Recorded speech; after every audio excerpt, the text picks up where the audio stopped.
मार्च 2026 को प्रकृति की पूजा और वसंत ऋतु की शुरुआत का प्रतीक प्राचीन जनजातीय त्योहार सरहुल किस राज्य में मनाया जाता है? तो सरहुल किस राज्य में मनाया जाता है? तो ये मनाया जाता है ऑप्शन नंबर डी, झारखंड में।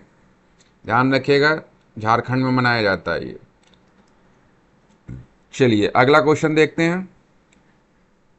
प्रश्न संख्या 102, झारखंड में सरहुल उत्सव को किन जनजातीय समुदायों के लिए नव वर्ष का प्रतीक माना जाता है? उनका नया साल होता है, किस जनजातीय के लिए होता है? तो इसका सही जवाब है ऑप्शन नंबर बी, उराव, मुंडा और हो। ये जो है ये जातियों के लिए जो है, जनजातियों के लिए नया वर्ष जो है वो माना जाता है। चलिए, उराव, मुंडा और हो समुदाय का यह जनजातीय नव वर्ष सरहुल हिंदू पंचांग के अनुसार कब मनाया जाता है? तो हिंदू पंचांग के अनुसार यह कब मनाया जाता है? तो इसका सही जवाब है ऑप्शन सी, चैत्र माह के शुक्ल पक्ष की तृतीया को मनाया जाता है। चलिए नेक्स्ट क्वेश्चन देखते हैं। सरहुल पर्व में गांव के पुजारी, जिन्हें पाहन कहा जाता है, जो गांव के पुजारी होते हैं उनको क्या कहा जाता है? उनको पाहन कहा जाता है, द्वारा देवी सरना माँ को क्या अर्पित किया जाता है? क्या अर्पित किया जाता है सरना माँ को? तो इसका सही जवाब है ऑप्शन नंबर ए, साल यानी कि सखुआ के फूल, फल और हंडिया यानी कि चावल की शराब, ये चीज़ जो है वो अर्पित किया जाता है। ऑप्शन नंबर ए उसका सही ऑप्शन था। नेक्स्ट क्वेश्चन, सरहुल उत्सव के दौरान आगामी वर्ष की वर्षा का पूर्वानुमान किस प्रकार लगाया जाता है? किस प्रकार लगाया जाता है? तो मिट्टी के बर्तन में जल स्तर देखकर लगाया जाता है। ये अनुमान लगाने की उनकी जो है वो तकनीक है जिसको वो यूज करते हैं। जनजातीय संस्कृति में अत्यंत पवित्र माने जाने वाले सरहुल शब्द का शाब्दिक अर्थ क्या है? सरहुल शब्द का जो है वो शाब्दिक अर्थ क्या है? इसका शाब्दिक अर्थ है साल के वृक्ष की पूजा। साल के वृक्ष की पूजा, इसका ऑप्शन नंबर सी ये बिल्कुल सही है। साल वृक्ष यानी कि के संबंध में निम्नलिखित में से कौन सा कथन सत्य है? कौन सा कथन सत्य है? 107 नंबर क्वेश्चन है। इसका सही कथन है ऑप्शन नंबर बी, यह भारतीय उपमहाद्वीप का एक प्रमुख इमारती लकड़ी वाला वृक्ष है। ठीक है, साल वृक्ष का जो है वो बात हो रही है यहाँ पे। अगला क्वेश्चन देखते हैं। 15 मार्च 2026 को भारतीय इस्पात प्राधिकरण SAIL, जिसको सेल भी बोलते हैं, कि किस इकाई को 4 नए स्टील ग्रेड के लिए भारतीय मानक ब्यूरो, जिसको BIS बोलते हैं, का प्रमाणन प्राप्त हुआ है? किसके लिए प्राप्त हुआ है? तो इसका सही जवाब है आपका option number D, Bokaro steel plant. Bokaro steel plant को किन 4 नए स्टील ग्रेड के लिए BIS का प्रमाणन मिला है? 4 नए स्टील ग्रेड के लिए मिला है। तो उसका सही जवाब क्या होगा? वो कौन सी ग्रेड हैं जिनके लिए मिला है? तो वो आपका है option number B, ISC 440 LA, 470 LA, 510 LA और 550 LA, इसके लिए मिला है। ठीक है, चलिए नया देखते हैं क्वेश्चन। नए BIS प्रमाणन की मंजूरी से बोकारो संयंत्र को किस प्रकार के स्टील का उत्पादन बढ़ाने में मदद मिलेगी? किस प्रकार के स्टील उत्पादन को बढ़ाने में मदद मिलेगी? तो इसका सही जवाब है option number A, high strength low ally HSLA, cold rolled steel, इसको उत्पादन बढ़ाने में मदद मिलेगी। चलिए अगला क्वेश्चन देख लेते हैं। अगला क्वेश्चन कहा जा रहा है कि बोकारो स्टील प्लांट में इससे पहले BIS का प्रमाणन केवल किस ग्रेड तक के स्टील के लिए उपलब्ध था? तो किसके लिए उपलब्ध था? तो इसका सही जवाब है ISC 410 के लिए था। नया क्वेश्चन देखते हैं। अगला क्वेश्चन है, नए स्टील ग्रेड को किस भारतीय मानक के तहत शामिल किया गया है जो बुनियादी ढांचों और विनिर्माण में उत्पादों की विश्वसनीयता को बढ़ाएंगे? किस में बढ़ाएंगे? तो इसका सही जवाब है ऑप्शन नंबर बी, भारतीय मानक 513 भाग 2। ठीक है, इसका ये सही जवाब है। आप भी अपने मन से जवाब इसमें दे सकते हैं कि कितने सही हो रहे हैं, कितने आपके गलत हो रहे हैं। आप भी जो है गेस कर सकते हैं। चलिए अगला क्वेश्चन है, बोकारो प्लांट ने पहली बार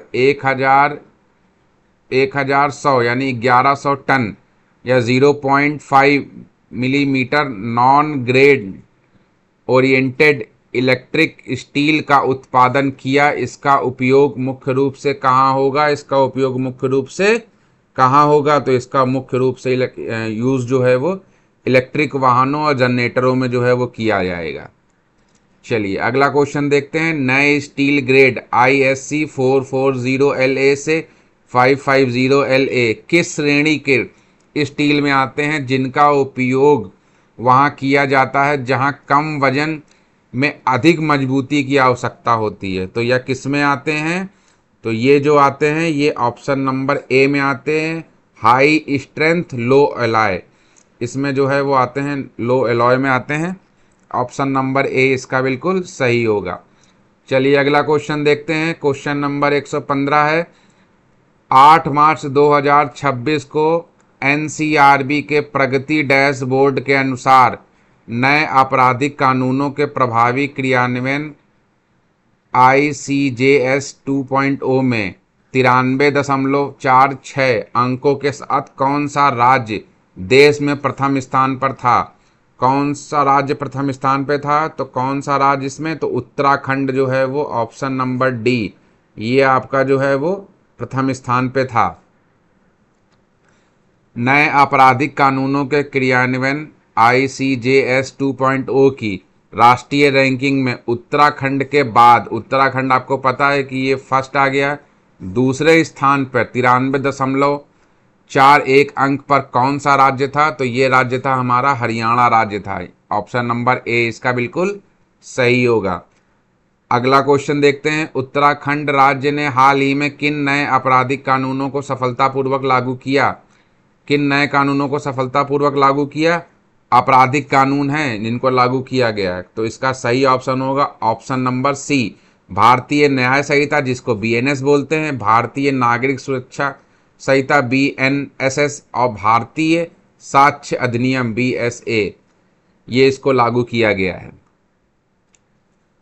अगला क्वेश्चन देखते हैं। नेक्स्ट क्वेश्चन है, इसमें कहा जा रहा है, एक डेटा एक प्रविष्टि सिद्धांत के तहत डिजिटल एकीकरण में किन विभागों के बीच वास्तविक समय यानी कि रियल टाइम में डेटा साझा किया जा रहा है? किसमें किया जा रहा है ये? तो इसका सही जवाब है ऑप्शन नंबर डी, पुलिस, ई कोर्ट और जेल में। त्वरित न्याय सुनिश्चित करने के लिए न्याय प्रणाली के विभिन्न स्तंभों पुलिस, ई फॉरेंसिक, ई कोर्ट, ई अभियोजन, ई जेल के डेटाबेस को डिजिटल रूप में एकीकृत करने वाले राष्ट्रीय मंच को क्या कहा जाता है? क्या कहा जाता है इसको? तो इसको कहा जाता है ऑप्शन नंबर बी, ICJS, अंतर्राष्ट्रीय संचालनीय आपराधिक न्याय प्रणाली इसको कहा जाता है। चलिए अगला क्वेश्चन देखते हैं। क्वेश्चन नंबर 120, 18 से 24 फरवरी 2026 को उत्तराखंड के कुमायूं क्षेत्र में चंपावत सरस कारबेट महोत्सव 2026 का वर्चुअल उद्घाटन किसने किया? वर्चुअल उद्घाटन किसने किया? तो इसका उद्घाटन जो है वो उत्तराखंड के मुख्यमंत्री जी ने किया है। ऑप्शन नंबर सी सही है। उत्तराखंड के मुख्यमंत्री का क्या नाम है? कमेंट बॉक्स में बताइए। चलिए नेक्स्ट क्वेश्चन है, क्वेश्चन नंबर 121। इसमें कहा जा रहा है कि चंपावत सरस कारबेट महोत्सव में मुख्य रूप से किस क्षेत्र की विशिष्ट सांस्कृतिक पहचान और होली परंपराओं, बैठकी होली, खड़ी होली का उत्सव मनाया जाता है? तो इसका सही जवाब है आपका ऑप्शन नंबर सी, काली कुमायूं। चलिए नेक्स्ट क्वेश्चन देखते हैं। अगला क्वेश्चन है, विंटर कॉर्बेट के फेस्टिवल के रूप में साहसिक पर्यटन को बढ़ावा देने के लिए किन गतिविधियों को शामिल किया गया है? किन गतिविधियों को शामिल किया गया है? Option number B, paragliding, rafting और ट्रैकिंग को किया गया है। चंपावत महोत्सव में कुमाऊनी हथकरघा उत्पादों को कृषि उपज की प्रदर्शनियां किस दृष्टिकोण का समर्थन करती हैं? जो प्रदर्शनियां हैं इसकी कृषि उपज की प्रदर्शनियां किस दृष्टिकोण का समर्थन करती हैं? कौन सा महोत्सव है? चंपावत महोत्सव में कुमाऊनी हथकरघा की बात हो रही है के उत्पादों की।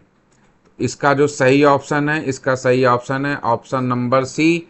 क्या है option number C? Vocal for local इसका बिल्कुल सही ऑप्शन है। चलिए अगला क्वेश्चन देखते हैं। नेक्स्ट क्वेश्चन है, ऐसा पर्यटन जिसमें अन्वेषण या जोखिम भरी यात्राएं जैसे रिवर राफ्टिंग, ट्रैकिंग शामिल होती हैं तथा जो स्थानीय युवाओं के लिए प्रत्यक्ष रोजगार सृजन का मजबूत साधन है, क्या कहलाता है? क्या कहलाता है ये कहलाता है साहसिक पर्यटन, यानी कि एडवेंचरस टूरिज्म कहलाता है ये। 19 मार्च 2026 को किस राज्य की विधानसभा ने अवैध धार्मिक धर्मांतरण को रोकने के लिए कड़े प्रावधान वाला धर्म स्वातंत्र विधेयक 2026 पारित किया है? कौन सा विधेयक पारित किया है? धर्म स्वातंत्र विधेयक जो है 2026 पारित किया है। इसका सही जवाब है छत्तीसगढ़। छत्तीसगढ़ धर्म स्वातंत्र विधेयक 2026 के तहत धोखाधड़ी या प्रलोभन से सामूहिक धर्मांतरण कराने का अधिकतम कितनी सजा और न्यूनतम कितने जुर्माने का प्रावधान है? तो इसका जो सही ऑप्शन होगा, 4 ऑप्शन दिए हुए हैं, इसका सही ऑप्शन है ऑप्शन नंबर सी, 10 वर्ष से आजीवन कारावास और न्यूनतम 25 लाख रुपए जुर्माने का जो है वो प्रावधान किया गया है।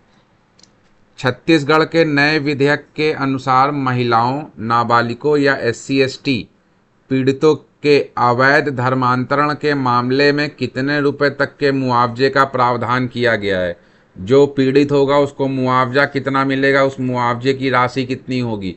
तो इसका सही जवाब है ऑप्शन नंबर सी, 10 लाख रुपए जो है वो मिलेगा मुआवजे के तौर पे।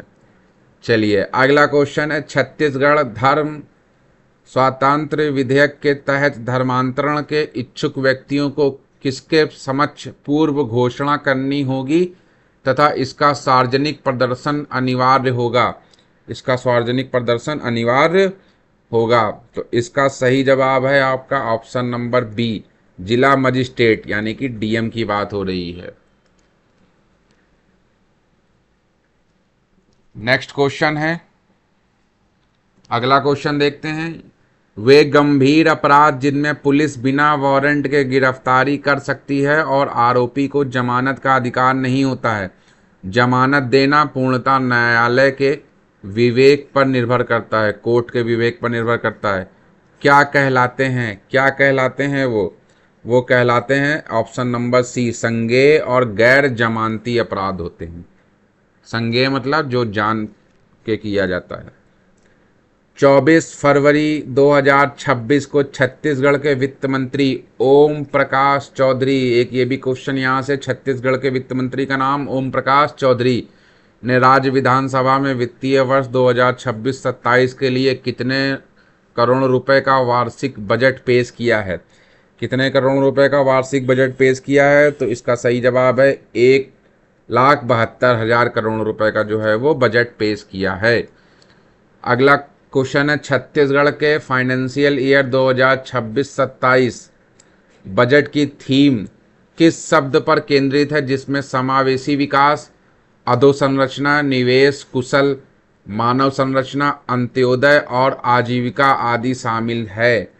इसका सही जवाब है ऑप्शन नंबर सी, संकल्प। ऑप्शन नंबर सी, संकल्प।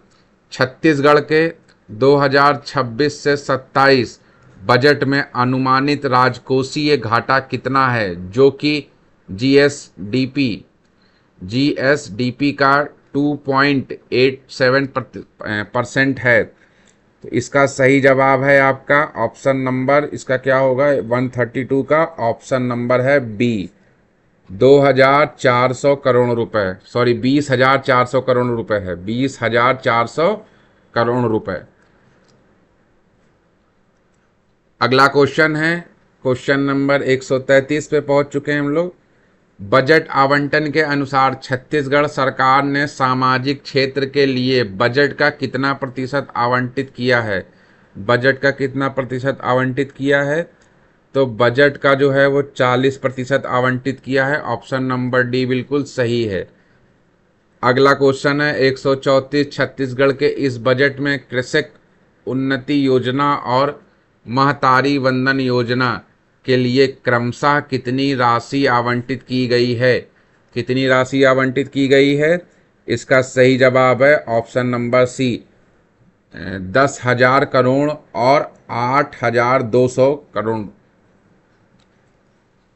17 मार्च 2026 की घोषणा के अनुसार राज्य में साइबर अपराधों के प्रबंधन को मजबूत करने के लिए हरियाणा में किन 3 स्थानों पर नए साइबर पुलिस स्टेशन स्थापित किए गए हैं?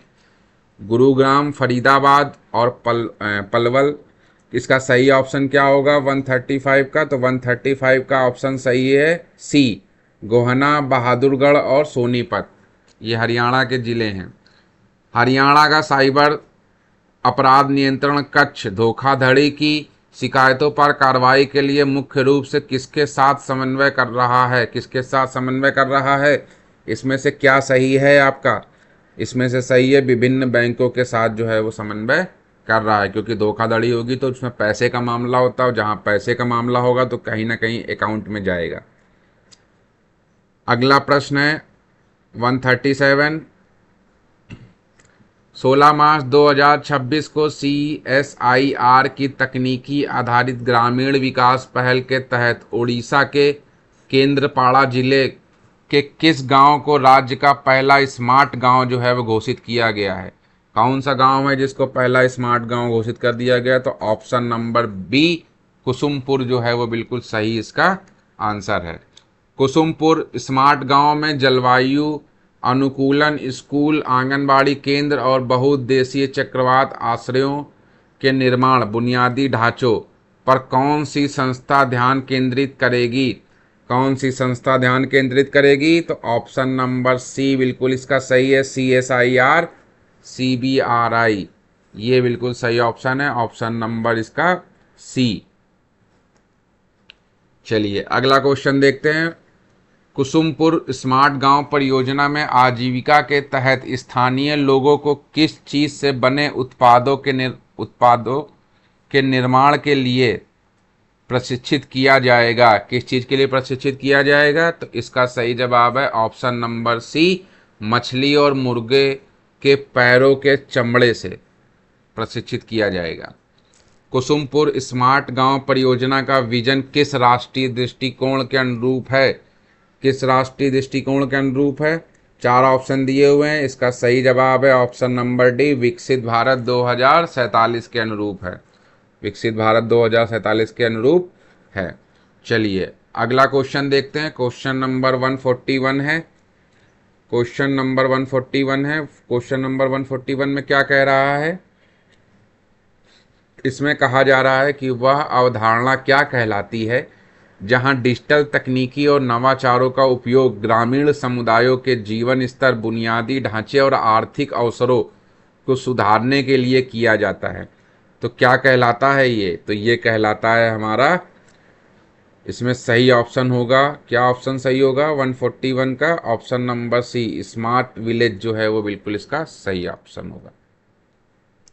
अगला क्वेश्चन है 25 मार्च 2026 को उत्तराखंड के बाद यूनिफॉर्म सिविल कोड UCC विधेयक पारित करने वाला देश का दूसरा राज्य कौन बन गया है? दूसरा राज्य कौन है जिसने UCC को लागू कर दिया है?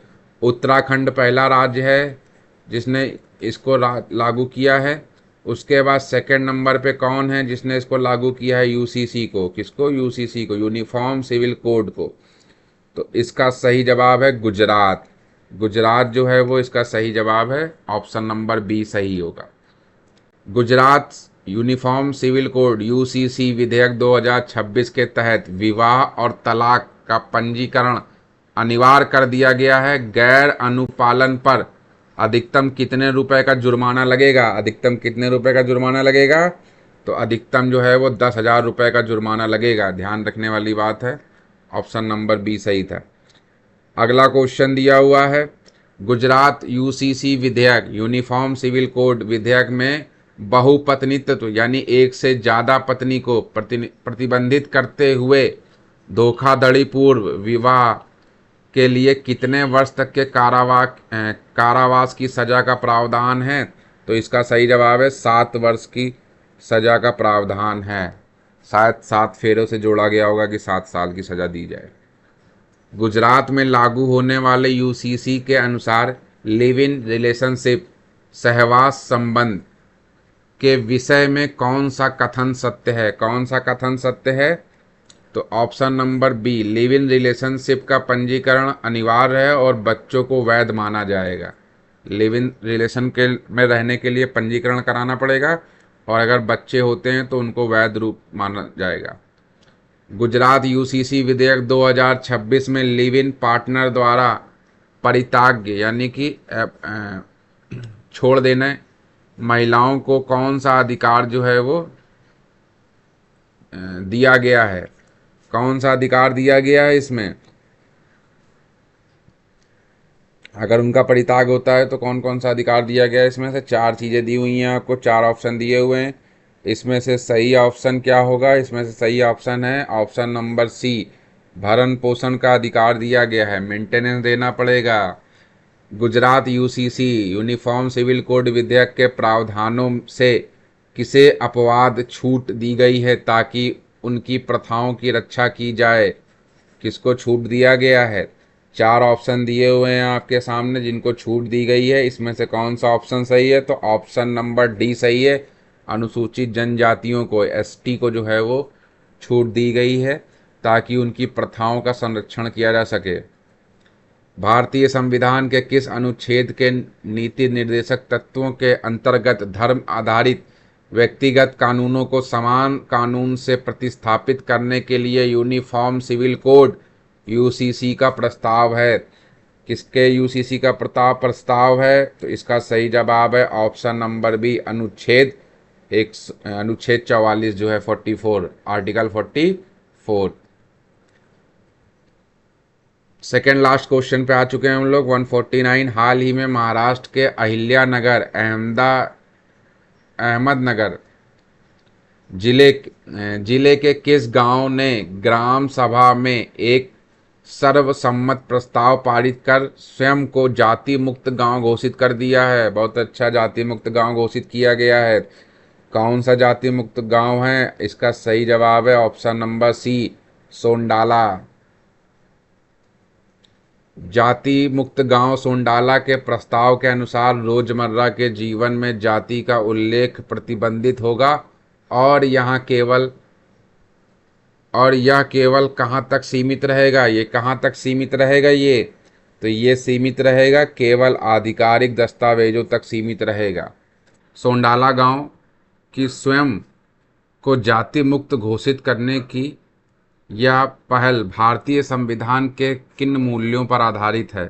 किन मूल्यों पर आधारित है? तो ये जो है ये हमारा ऑप्शन नंबर ए, स्वतंत्रता, समानता और बंधुत्वता पर आधारित है।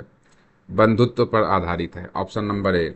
केवल धर्मनिरपेक्षता पर आधारित नहीं है, समाजवाद और अखंडता पर निर्धारित नहीं है, केवल न्याय पर आधारित नहीं है। ठीक है, ऑप्शन नंबर ए इसका बिल्कुल सही ऑप्शन होगा। अगला क्वेश्चन है, सोंडाला गांव के इस सामाजिक सुधार के तहत किन सार्वजनिक स्थानों तक सभी की समान पहुंच सुनिश्चित की गई है? केवल मंदिरों तक, केवल स्कूलों तक, केवल जल स्रोतों तक, मंदिरों, स्कूलों और जल स्रोतों तक। कहाँ तक जो है वो सबकी समान पहुंच यानी सबको जाने का अधिकार दिया गया है? तो इसका सही जवाब है ऑप्शन नंबर डी, मंदिरों, स्कूलों और जल स्रोतों तक, यानी कि जहाँ से पानी पिया जा सकता है या जहाँ से पानी इस्तेमाल किया जाता है।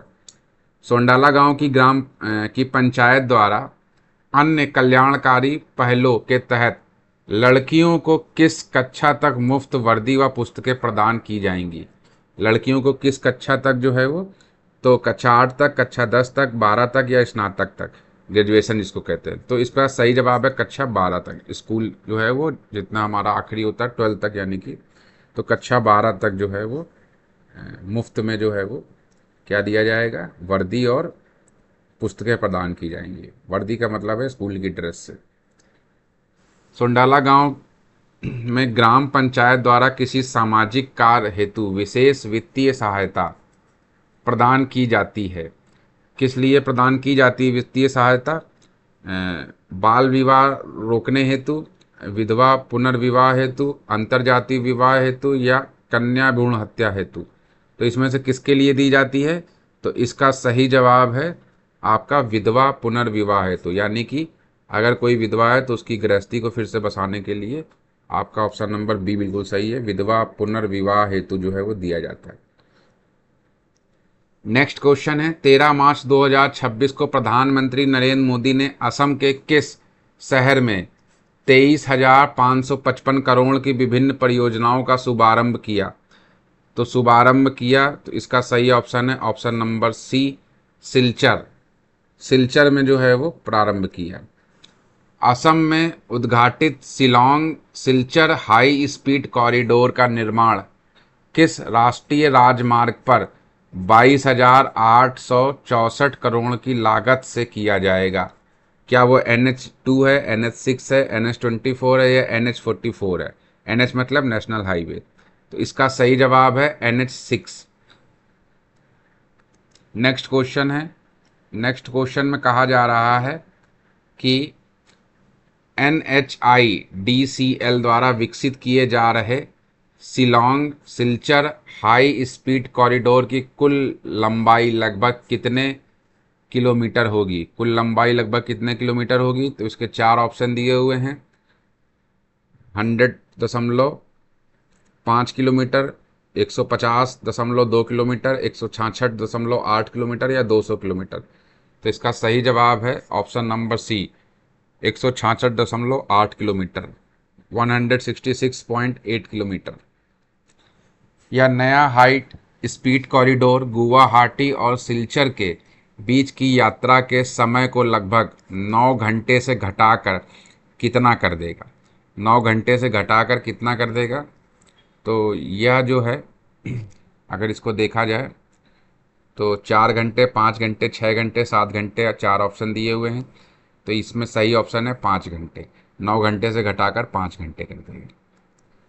अगला क्वेश्चन है, कहा जा रहा है कि रणनीतिक महत्व की दृष्टि से यह परियोजना acts east policy acts east policy के तहत भारत के किन पड़ोसी देशों के साथ व्यापारिक संबंधों को मजबूत करेगी?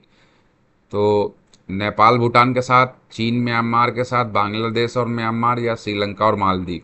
तो इसका सही जवाब है बांग्लादेश और म्यांमार, यानी कि ऑप्शन नंबर सी इसका बिल्कुल सही बात है, सही आंसर है।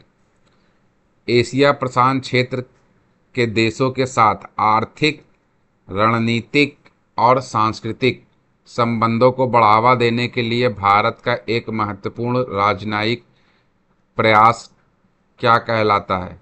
क्या कहलाता है? तो ये कहलाता है, अभी आप इसके बारे में पिछले वाले क्वेश्चन में पढ़ चुके हैं, option number C, act east policy. Next जो है वो देख लेते हैं। अगला क्वेश्चन है कि 12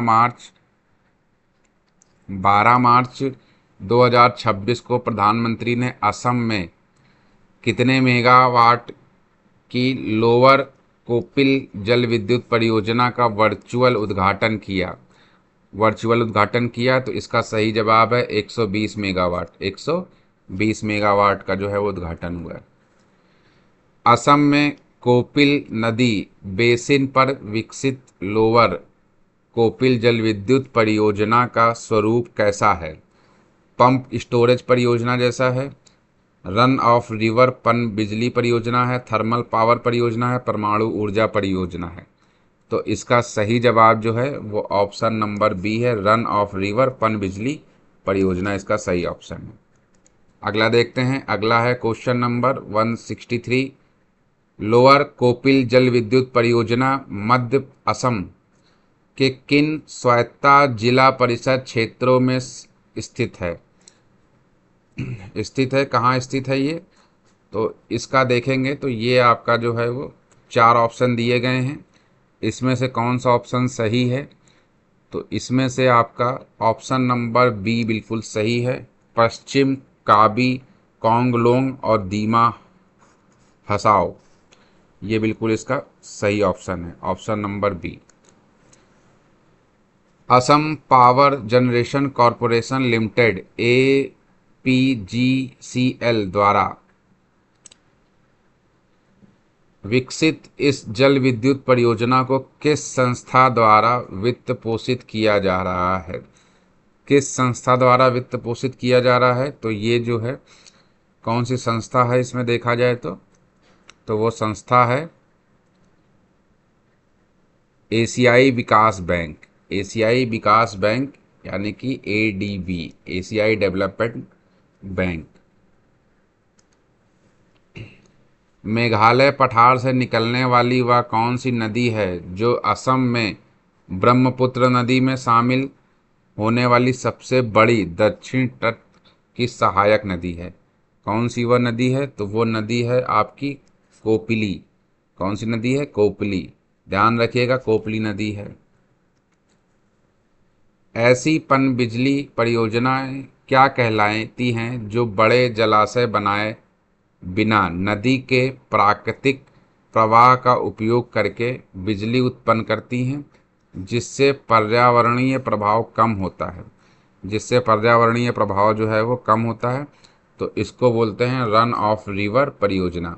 इसमें एक चीज़ बता दिया गया ना कि प्राकृतिक नदी, बिना नदी के प्राकृतिक प्रवाह का उपयोग करके, तो इसका मतलब रन ऑफ रिवर इसीलिए कहा जा रहा है कि नदी जो है वो अपने प्रवाह से चलती रहती है। चलिए अगला क्वेश्चन देखते हैं। नेक्स्ट क्वेश्चन है 12 मार्च 2026 को असम ने अपने पारंपरिक जोहा चावल की 25 मीट्रिक टन की खेप किन 2 यूरोपीय देशों को निर्यात की है? किन 2 यूरोपीय देशों को जो है वो निर्यात की गई है? तो वो जो देश जो हैं जिनको निर्यात किया गया है वो हैं ब्रिटेन और इटली, यानी कि ऑप्शन नंबर बी आपका बिल्कुल सही आंसर है। अगला क्वेश्चन देखते हैं। नेक्स्ट क्वेश्चन है वाणिज्य मंत्रालय के तहत किस संस्था और असम कृषि विभाग के सहयोग से जोहा चावल का यह निर्यात संभव हो सका है? तो एक तो बता दिया है कि असम कृषि विभाग है, और दूसरा पूछा है कि वो कौन सी संस्था है। इन चारों में से, इन चारों में कौन सी संस्था है वो? तो अगर इसको देखा जाए तो इसमें सही ऑप्शन है ऑप्शन नंबर सी, एपीडा। अपनी विशिष्ट सुगंध, महीन दाने और बेहतरीन स्वाद के लिए प्रसिद्ध असम के जोहा चावल को किस वर्ष भौगोलिक उपदर्शन जीआई टैग प्राप्त हुआ है? जीआई टैग प्राप्त हुआ है, तो जीआई टैग इसको कब प्राप्त हुआ है? तो 2017 में इसको जीआई टैग जो है वो प्राप्त हुआ है। भारत में विशिष्ट भौगोलिक मूल और प्रतिष्ठा वाले उत्पादों को दिया जाने वाला जीआईसी टैग मुख्य रूप से किस अधिनियम द्वारा शासित होता है? मुख्य रूप से किस अधिनियम द्वारा शासित होता है? तो इसका सही जवाब है ऑप्शन नंबर ए, वस्तु भौगोलिक उपदर्शन अधिनियम 1999। वस्तु भौगोलिक उपदर्शन अधिनियम 1999 इसका बिल्कुल सही ऑप्शन है। ध्यान रखिएगा आंसर इसका। चलिए नेक्स्ट क्वेश्चन देखते हैं। क्वेश्चन नंबर 171 पे आ गए हम लोग। 26 फरवरी 2026 को अटल इनोवेशन मिशन अटल इनोवेशन मिशन के तत्वाधान में देश का पहला राज्य नवाचार मिशन SIM किस राज्य सरकार द्वारा लॉन्च किया गया है? किस राज्य सरकार द्वारा जो है वो लॉन्च किया गया है? तो ये लॉन्च किया गया है त्रिपुरा के द्वारा। त्रिपुरा की सरकार के द्वारा जो है इसको लॉन्च किया गया। त्रिपुरा द्वारा लॉन्च किए गए राज्य नवाचार मिशन SIM, जिसको शॉर्ट में सिम बोल सकते हैं, का मुख्य उद्देश्य क्या है? इसका मुख्य उद्देश्य क्या है? तो इसका मुख्य उद्देश्य क्या नवाचार क्षमता को बढ़ाना है? बिल्कुल सही बात है। क्या उद्यमशील उपकरणों का समर्थन करना है? ये भी सही है। विज्ञान एवं प्रौद्योगिकी में युवा प्रतिभाओं को प्रोत्साहित करना है? ये भी सही है। तो इसका सही आंसर होगा उपयुक्त सभी। ऑप्शन नंबर डी इसका बिल्कुल सही ऑप्शन होगा। त्रिपुरा के किस इनक्यूबेटर को अटल इंक्यूबेशन सेंटर AIC के रूप में नामित किया गया है, जो स्टार्टअप को मेंटरशिप व फंडिंग देगा? जो स्टार्टअप को मेंटरशिप और फंडिंग देगा। तो क्या इसका सही जवाब है? तो इसका सही जवाब है T नेक्स्ट, यानी कि आपका ऑप्शन नंबर बी बिल्कुल सही है। अटल इनोवेशन मिशन देश में नवाचार और उद्यमिता की संस्कृति को बढ़ावा देने के लिए भारत सरकार की किस संस्था की एक प्रमुख पहल है? तो किस संस्था की एक महत्वपूर्ण पहल है? तो इसका सही आंसर जो है वो होगा आपका option number B, NITI Aayog बिल्कुल इसका सही जवाब है। इसमें क्या था? नवाचार और उद्यमिता की संस्कृति जो है वो को बढ़ावा देने के लिए। ठीक है। अटल इनोवेशन मिशन के तहत भागीदारी प्रमुख रूप से किस मॉडल पर केंद्रित है?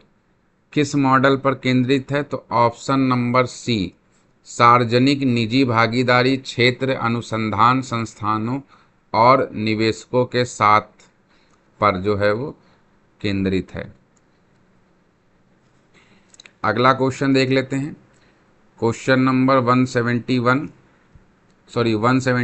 है ये। 176 में क्या कहा जा रहा है कि 8 मार्च 2026 को कर्नाटक के मुख्यमंत्री सिद्धारमैया ने वित्तीय वर्ष 2026-27 के लिए कितने रुपए का राज्य बजट पेश किया है? कितने रुपए का राज्य बजट जो है वो पेश किया है? तो इसका सही जवाब है ऑप्शन नंबर बी, 4.48 ट्रिलियन, यानी कि रुपए में अगर देखा जाए तो 4.48 लाख करोड़ रुपए। कर्नाटक के 2026-27 बजट में राज्य का अनुमानित राजकोषीय घाटा कितना बताया गया है? राजकोषीय घाटा कितना बताया गया है? तो राजकोषीय घाटा जो है वो 97,439 करोड़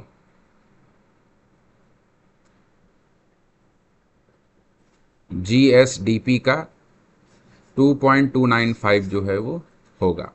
कितना है ये?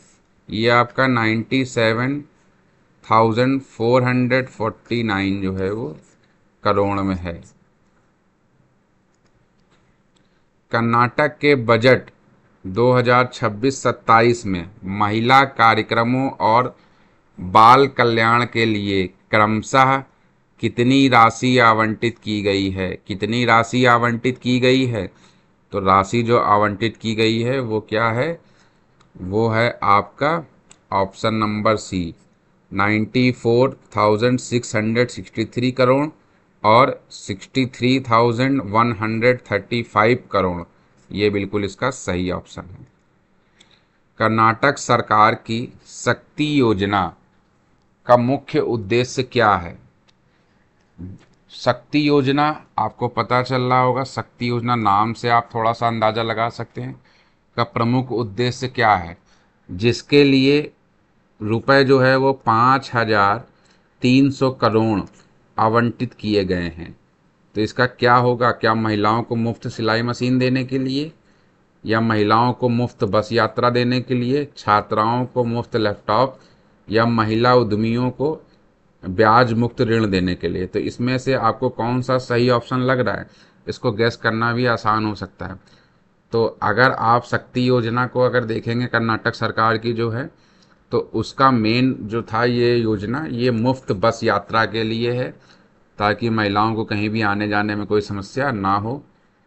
कर्नाटक बजट 2026-27 के तहत विश्व बैंक समर्थित ₹2000 करोड़ के कार्यक्रम के जरिए कितने नई इलेक्ट्रिक बसें शुरू की जाएंगी?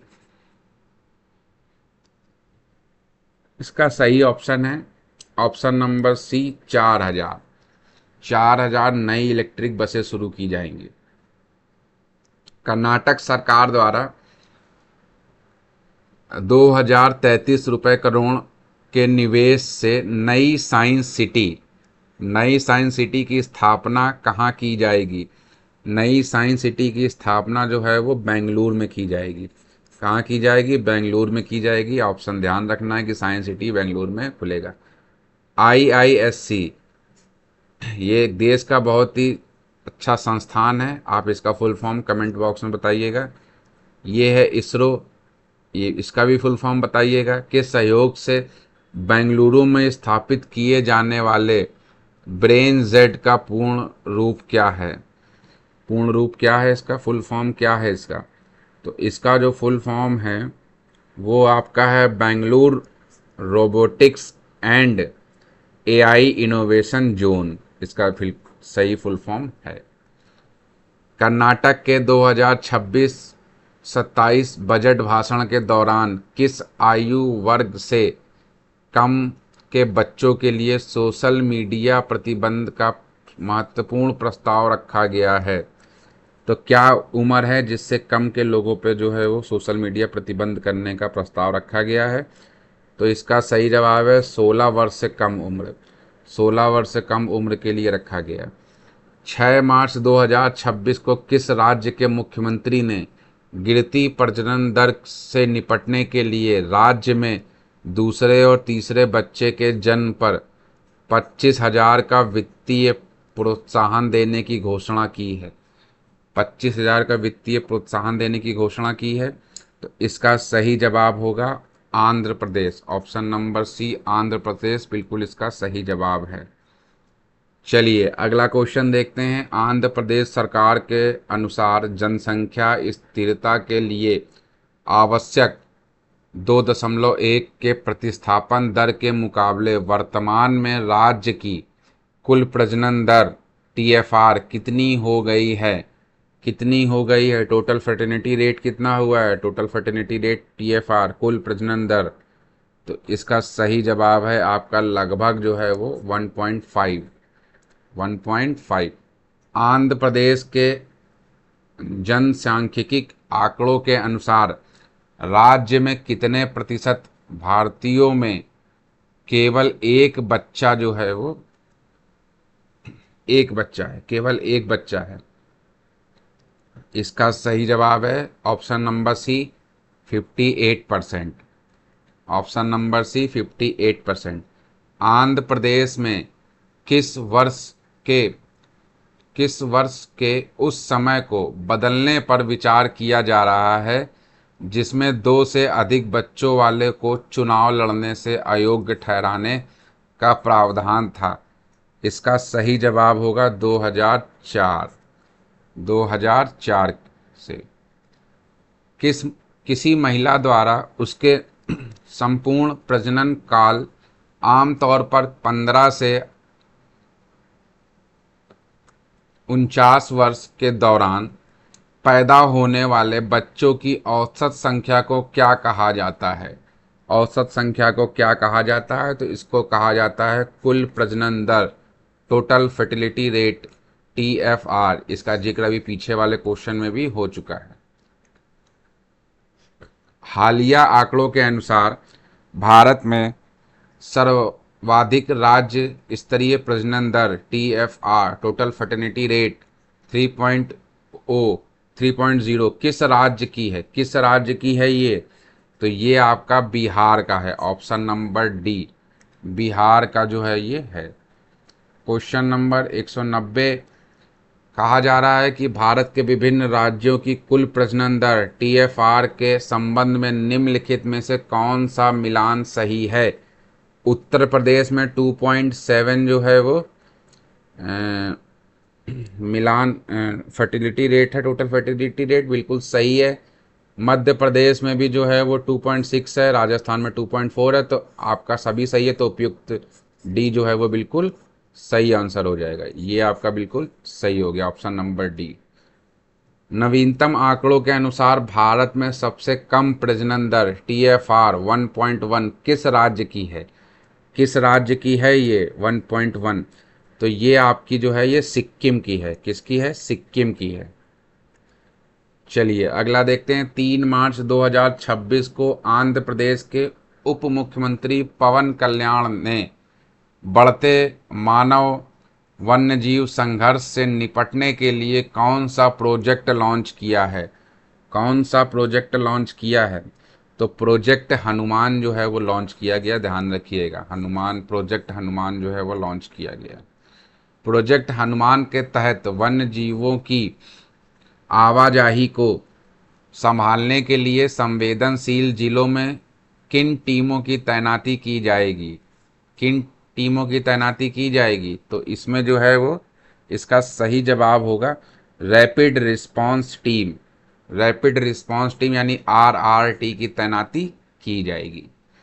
प्रोजेक्ट हनुमान में मुख्य रूप से किन प्रजातियों के जानवरों पर विशेष ध्यान दिया जाएगा? प्रोजेक्ट हनुमान में मुख्य रूप से किन प्रजातियों के जानवरों पर विशेष ध्यान दिया जाएगा? तो इसका सही जवाब होगा आपका ऑप्शन नंबर, क्या होगा इसका? ऑप्शन नंबर बी, हाथी, तेंदुआ और जंगली सुअर पे विशेष ध्यान दिया जाएगा। मानव वन्य जीव संघर्ष तब होता है जब वन्य जीवों की ज़रूरतें मानव आबादी के साथ ओवरलैप कर सकती हैं, यानी जो वन्य के जीव हैं वो अपनी ज़रूरतों को पूरा करने के लिए शहर में आने लगते हैं, या आप ये कह सकते हैं कि जंगल को काट के शहर बसा दिया जाता है, तो उसका भी जो है तभी ये ओवरलैप की कंडीशन आती है। इसके मुख्य कारण क्या होते हैं? इसके मुख्य कारण जो है वो क्या होते हैं? तो जंगलों का सिकुड़ना, बिल्कुल सही बात है भाई। अगर हम जंगल को काटते जाएंगे और शहर बनाते जाएंगे तो जो जीव हैं उनके लिए क्या होगा कि उनके लिए कम जो है वो जगह बनेगी, उनकी आवश्यकताओं की पूर्ति नहीं हो पाएगी। शहरी विस्तारीकरण, जाहिर सी बात है कि शहरी विस्तारीकरण करने के लिए यही किया जाए। जलवायु परिवर्तन भी इसका प्रमुख कारण है, तो इसलिए उपयुक्त सभी इसके सही आंसर होंगे। हाल ही में भारत के पहले सेमीकंडक्टर मेमोरी मॉड्यूल के वाणिज्य उत्पादन की शुरुआत को चिन्हित करने वाली माइक्रोन सेमीकंडक्टर टेक्नोलॉजी ATMP सुविधा का उद्घाटन किस स्थान पर किया गया है? किस स्थान पर किया गया है? तो ये किया गया है गुजरात के साणंद में। ग्रामीण शासन व्यवस्था और अवसंरचना को मजबूत करने के लिए गुजरात सरकार ने मुख्यमंत्री ग्रामोत्थान योजना की शुरुआत किस गांव से की है? किस गांव से की है? तो यह गांव है भादरण से किया है। कहाँ से किया? भादरण से किया। पंचायती राज्य मंत्रालय द्वारा जारी पंचायत उन्नत सूचकांक 2.0 में किस राज्य की ग्राम पंचायत ने राष्ट्रीय स्तर पर प्रथम स्थान प्राप्त किया है? राष्ट्रीय स्तर पर प्रथम स्थान प्राप्त किया है, तो ऑप्शन नंबर सी, त्रिपुरा ने जो है वो प्रथम स्थान प्राप्त किया है। आंध्र प्रदेश के मुख्यमंत्री द्वारा लॉन्च किए गए आरूकॉनी पहल का संबंध मुख्य रूप से किससे है? तो इसका संबंध मुख्य रूप से जो है वो ऑप्शन नंबर बी, पहला आदिवासी बाजरा आधारित फूड मेन्यू से है। और अब हम लोग पहुंच चुके हैं प्रश्न संख्या 200 पे। विकसित भारत के लिए सुशासन में परिवर्तन विषय के साथ हाल ही में राष्ट्रीय सुशासन सम्मेलन का आयोजन कहाँ किया गया? कहाँ किया गया इसका आयोजन? तो इसका आयोजन जो है वो आपका जम्मू में किया गया है। कहाँ किया गया है? जम्मू में किया गया है।